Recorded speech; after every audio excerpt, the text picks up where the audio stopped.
Bendito seja o Deus e Pai de nosso Senhor Jesus Cristo, que nos abençoou com toda sorte de bênçãos espirituais em Cristo e nos elegeu nele antes da fundação do mundo, para sermos santos e irrepreensíveis diante dele.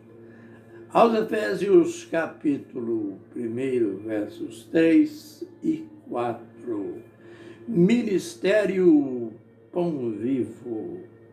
5 anos a serviço do reino, proclamando o tempo do fim.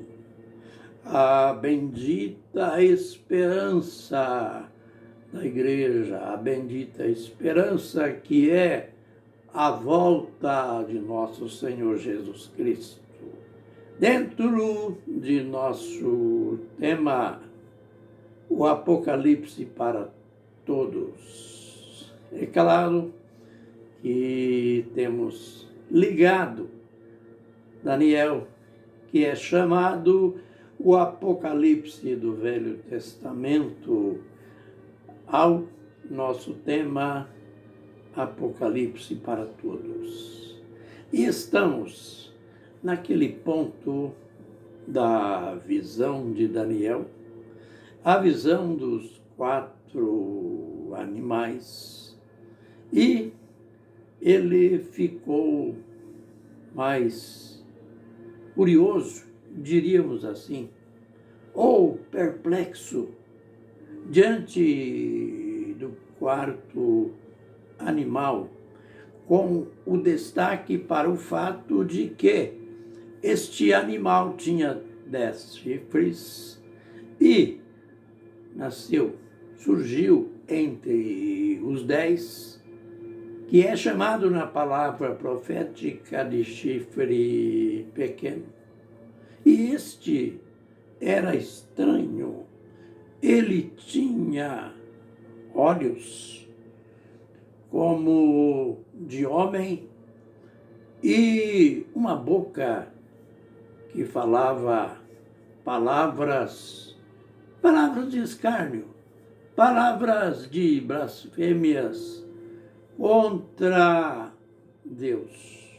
E logo em seguida o profeta nos dá um panorama geral daquela visão, ou desta visão, usando como fato o final, mostrando que este chifre pequeno, que quer dizer um rei, e aliás, o último rei do tempo dos gentios, e sabendo-se que não surgirão mais outros reis, que o tempo do homem terminou, aí então ele diz que viu tronos e viu que o ancião de dias assentou-se no seu trono.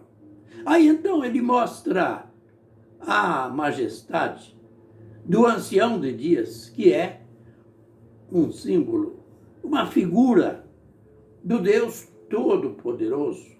Aí então ele vai destacando, descrevendo aquela multidão, que ele usa a linguagem de miríades, ou seja, milhões de milhões o serviam. E ele diz que foram abertos livros. Note que ele vai indo, mostrando, passo a passo, o momento final. Já passou o tempo do homem, já passou o tempo dos gentios. Tempo esse que o próprio Senhor Jesus Cristo mencionou em Lucas 21, 24. E no final do tempo dos gentios, ele ainda diz que continuava continuava atento, continuava ligado no chifre, no que o chifre pequeno, nas palavras do rei, do qual é simbolizado pelo chifre pequeno. Visto que ele usava aquelas palavras de oposição contra Deus, Daniel cita ele novamente.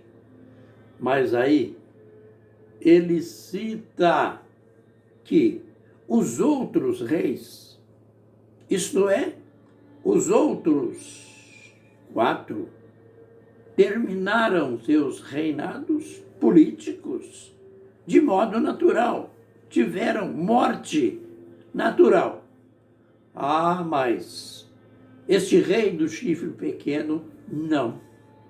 Ele foi morto e queimado no fogo, isto é, será para dar fim neste que, em realidade, é o anticristo. E interessante que surge aquele personagem magnífico. Ele vê que vem entre nuvens um semelhante a filho de homem. Aleluia. Quando fala nesse filho de homem, temos que falar, aleluia, este é conduzido por alguém, logicamente dentro da visão, por um daqueles milhões de milhões, ou por um anjo, quem sabe, o anjo Gabriel, que é aquele anjo que ele mesmo disse: eu assisto diante de Deus. E esse, como filho de homem, foi apresentado ao ancião de dias uma profecia, uma prévia daquilo que acontecerá. Aliás, parte já aconteceu e parte ainda resta, a parte mais importante, que é a volta, porque o próprio Jesus Cristo falou: o Filho do Homem virá entre nuvens. Aleluia. Virá entre nuvens. Aí está o profeta Daniel falando, profetizando, tendo esta revelação. 500 anos antes. E o próprio Filho do Homem falaria isso depois do seu sermão profético. Aí então, conduzido ao ancião de dias, ao Pai, ele recebe o reino. Aquele reino que não é como o reino daqueles representados pelos 4 animais, pelos 10 chifres. Reinos que terminaram, que passaram de um para o outro. Este será o reino que o Senhor Jesus Cristo receberá do Pai. Domínio eterno que não passará a outro. Lembre que no dia da ressurreição, ele subiu ao Pai. E quando ele voltou, aliás, no mesmo dia, ele disse para os discípulos: toda a autoridade foi me dada no céu e na terra. Aleluia. Bem, apresentamos um resumo deste parêntese que Daniel viu na visão dos 4 animais. E você verá, nós veremos que até agora o profeta não tinha entendido nada, ficou meio doente, sentiu medo, ficou confuso, mas a gente vai ver que Deus dá um jeito nisso. Aleluia! por este tempo de aprendizado na palavra do Senhor. Amém e amém.